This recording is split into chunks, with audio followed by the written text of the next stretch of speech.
guest is... So, Maria de Graça Carvalho, welcome to the European heating industry. Very happy to have you here. You are a member of the European Parliament, now on your second mandate. And it's not finished because you're also a professor at the University of Lisbon. What do you feel more like, an engineer or a politician? I would say that my first role is a professor of engineering. Now I don't have time to teach. I have full time devoted to European Parliament work, but I have the same attitude towards the work that I do. And how does that help in the policy making, your background in both teaching and science in general? It helps a lot because I have a methodology that is very much based on facts and data, that I need to analyze all the situation, to gather all the data, to study the different scenarios, to make conclusions. And I do that if I have to modeling or dimension a heat pump or that I need to do a report. I do the same methodology that I apply when I look to engineer a problem. And this is very interesting and very important, particularly when we are, today in this transition, energy transition, or they call it also the green transition, because I think a science-based approach can indicate the way better than an ideology only approach. Talking about the energy policy, obviously because you are in the Energy Committee, we have a green transition, which is also becoming an industrial transition. If we are looking at the latest proposals of the European Commission on the net zero industry. When we're looking particularly at the building technologies, you mentioned heat pumps, for example. Most of the heating systems installed in Europe are made in Europe, actually by an industry that is European, by a value chain that is European. How do we make sure that the energy transition for buildings in particular helps all Europeans, both at the consumer level but also at the industrial level, and that we don't lose that competitiveness that we have at the moment? I never defend the protectionism approach.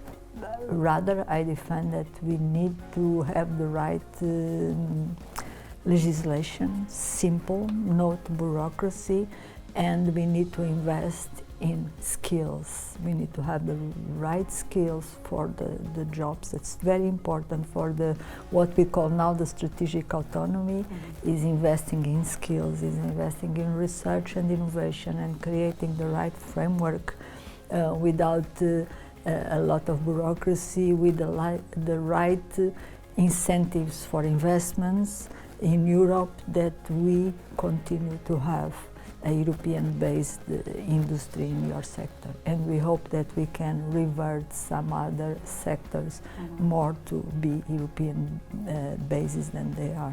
Yeah. And you mentioned skills, and I think indeed the transition has to be, if it's not already, has to be very much people-centered. So the skills issue is very important. We see that in the whole construction sector, we are lacking the skilled, be it at the engineering level or also at more technical level. Do you have any recipe for how to attract actually new people to these types of jobs? I mean, you are certainly somebody that is dealing, that is working with students. How do you attract them to these specific subjects or to these jobs? You need to show the beauty of the area. Because sometimes young people have the wrong impression on what is engineering, especially girls, they have the wrong impression.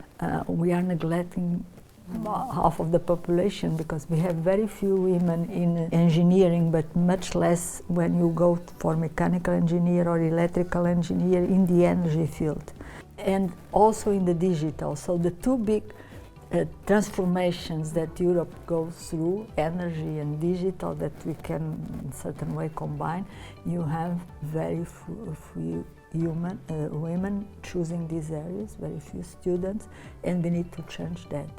And we can change that with role models, with acting in high schools, acting in the media, in television, in newspapers, showing the importance of this area, that there are jobs and well-paid jobs, but also that is nice to work on this area, that you can have to benefit for the society if you work on that, because usually young people like to have a job that they also contribute to society. They choose a lot of social areas, care, but this is also an area where you can contribute a lot to society. And when you say we, you mean partnerships, private sector, public authorities, universities? What are you thinking? I have done recently a report in the FAM committee that is called Closing the Gender Gap in Digital, but it applies the same for energy, that